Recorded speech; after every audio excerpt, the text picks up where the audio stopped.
What we're going to do now, we're going to look at the final aspect of the backhand driving, which now goes into backhand topspin drive.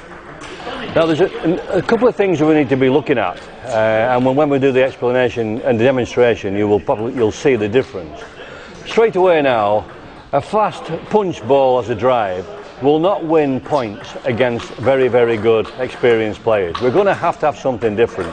We need more spin, we need more length, and we need the ball to be kicking a little bit more into the opponent. How do we do that?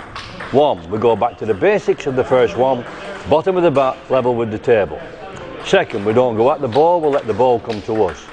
Third, we have that angle is very, very shallow towards the net, and when we bring the bat into the ball, the wrist has a broken angle, right? So what we need to do at that stage, when we commence a stroke from the elbow into the ball, just moments before we actually make contact with the ball, we straighten the wrist and we go straight through the back of the ball. The shallowest of the angle will give with the ball depth and low, keep it low, but we also want to be trying to concentrate and trying to hit the ball in the back third of the table to the far side. We don't want to be looking to hit our ball in the middle of the opponent's side. Regardless of the speed or spin that's on the ball, that's an easy ball to control back, and we don't want that to happen. So we need to push as much length onto this ball as we possibly can, and that comes through using our wrists and keeping the ball very, very quick through the elbow. So if we're going to use the wrist in the stroke, when the ball is coming from our opponent to me, my bat will be in the position, but my wrist will be broken. The other two was the wrist was straight and the elbow went slightly forward to square the bat up behind the ball, because I didn't need any movement in my wrist. All I wanted was the bat square behind the ball.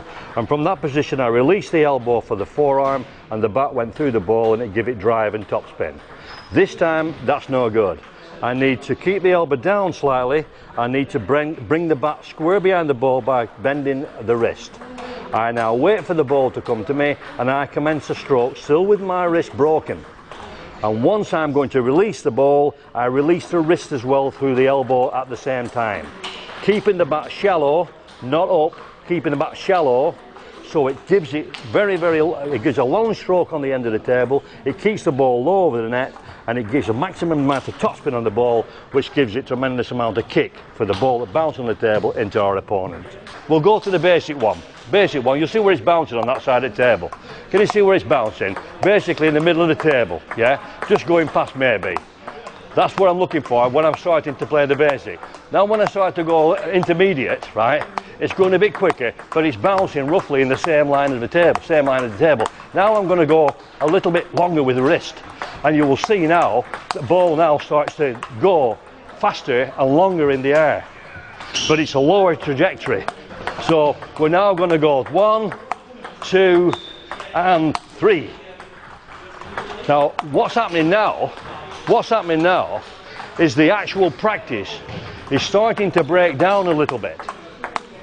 That one perfect.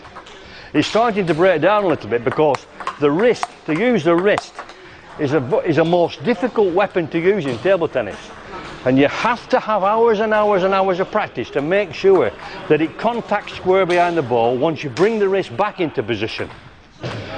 And that's why, in my coaching experience, I always find that leave the wrist playing in backhands till the last point. Then the player then can actually do with confidence what he wants to do.